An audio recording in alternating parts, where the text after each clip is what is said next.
A gente vai entrar na sexta parte agora.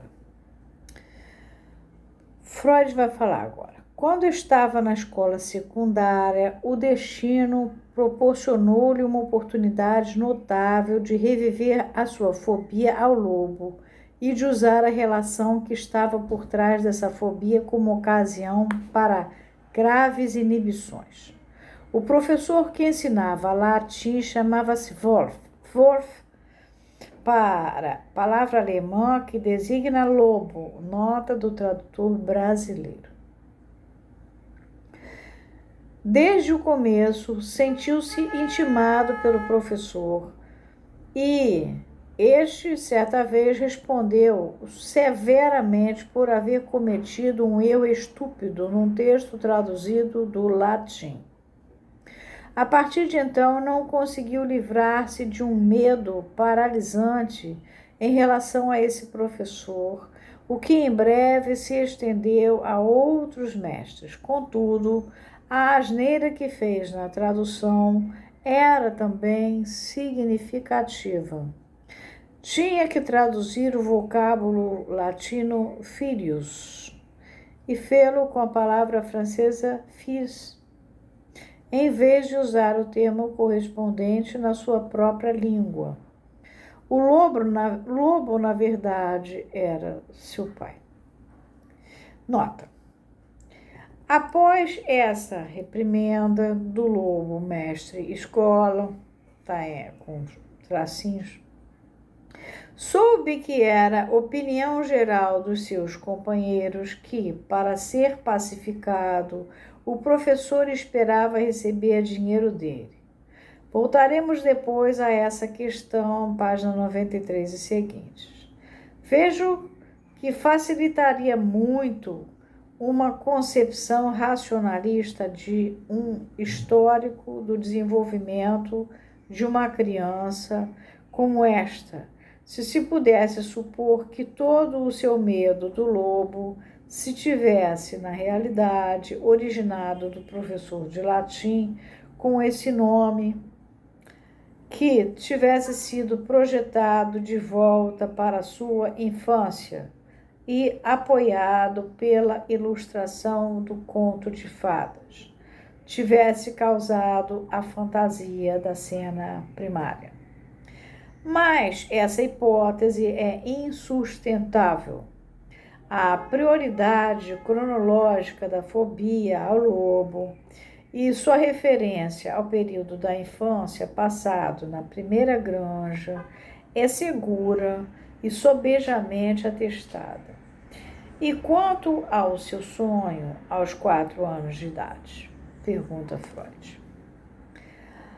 Continua Freud. O primeiro sintoma transitório, esse termo é diferente que de 1912, que o paciente produziu durante o tratamento, retornou uma vez mais à fobia ao lobo e ao conto de fadas dos 7 cabritinhos.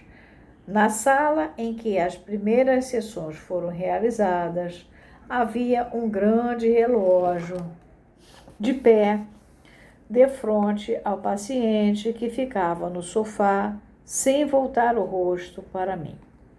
Impressionava-me o fato de que, de vez em quando, ele se virava na minha direção, olhava-me de uma maneira bastante amistosa, como para me aplacar, e então afastava de mim o olhar e fixava-o no relógio. Na ocasião, eu achava que dessa forma ele procurava mostrar-me que estava ansioso pelo fim da sessão. Muito tempo depois, o paciente recordou-me essa cena de espetáculo mudo e deu-me uma explicação a respeito dela. Lembrava-se de que o mais novo dos 7 cabritinhos, até eu lembrei disso antes do Freud, escondeu-se na caixa do relógio de parede, enquanto os 6 irmãos eram comidos pelo lobo. Assim, o que ele queria dizer era: seja bom para mim. Devo ficar com medo do senhor? O senhor vai devorar-me? Terei que me esconder do Senhor na caixa do relógio como o cabritinho mais novo? O lobo do qual tinha medo era, sem dúvida, seu pai. Mas o medo do lobo era condicionado pelo fato de a criatura estar numa posição ereta. Sua lembrança afirmou da forma mais definitiva que não fora aterrorizado por figuras de lobos caminhando sobre as quatro patas, ou como na história do Chapeuzinho Vermelho deitado na cama. A postura que, de acordo com a nossa construção da cena primária, ele vira a mulher assumir, era de não menos significação, embora nesse caso o significado estivesse limitado à esfera sexual. O fenômeno mais espantoso da sua vida erótica após a maturidade era a sua tendência a ataques compulsivos de paixão física que surgiam e de novo desapareciam na mais desconcertante sucessão. Esses ataques libertavam nele uma tremenda energia, mesmo nas vezes em que se encontrava por outros modos inibido, estando muito além do seu controle. Devo, por um motivo particularmente importante, protelar uma consideração mais completa desse amor compulsivo, que vai aparecer na página 115 seguintes. Posso, contudo, mencionar agora que esse amor era sujeito a uma condição definida, que se ocultava no seu consciente e só foi descoberta durante o tratamento. Era necessário que a mulher assumisse a postura que atribuímos à sua mãe na cena primária. Desde a puberdade, considerava as nádegas grandes e proeminentes como a mais poderosa atração numa mulher, exceto na postura traseira. Copular dificilmente lhe dava algum prazer. Nesse ponto, pode-se justificadamente levantar uma crítica.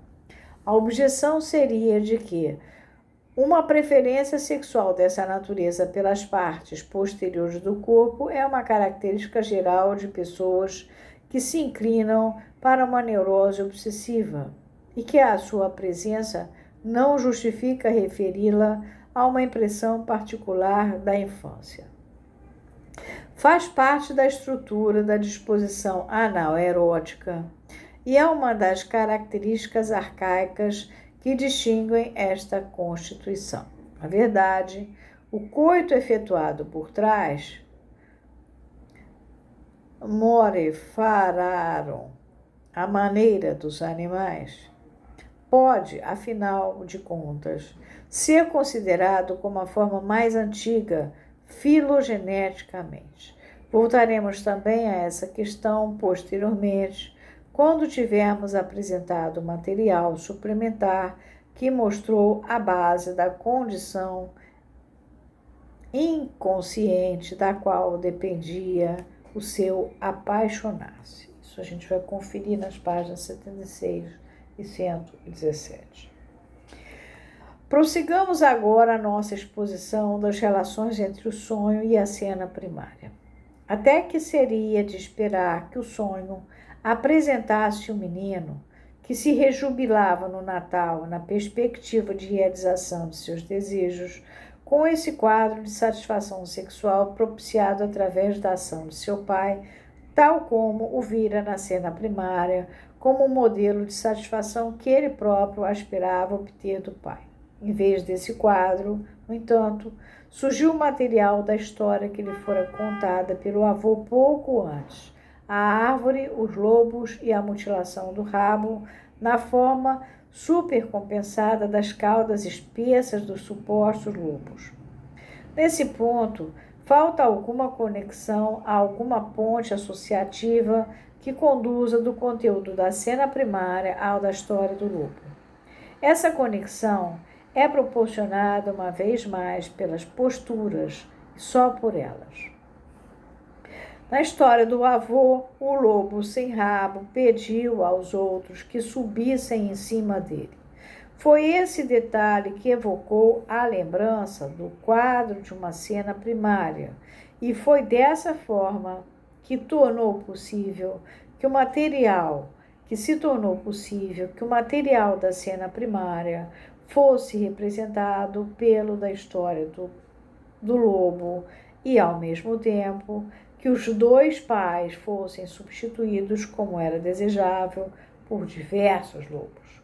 O conteúdo do sonho sofreu uma outra transformação e o material da história do lobo foi ajustado ao conteúdo do conto de fadas de Os Sete Cabritinhos, tomando emprestado a este o número 7. Tem uma nota aqui. No sonho eram 6 ou 7. 6 é o número dos que foram comidos. O 7º escapou na caixa do relógio. É sempre uma norma estrita da interpretação de sonhos, a de que se deve encontrar explicação para todos os detalhes. A diferença do Freud para o Jung aqui, eles estão juntos nessa época, hein? É que os detalhes que o Freud busca estão no relato, na rememoração, na busca da própria memória, onde exatamente Freud põe, no capítulo 7 da interpretação dos sonhos, o inconsciente. Já Jung não. Jung associa a partir do imaginário coletivo aos elementos que ele encontra em outras culturas, inclusive. Tem uma grande diferença. Bom, vamos parar aqui essa sexta parte.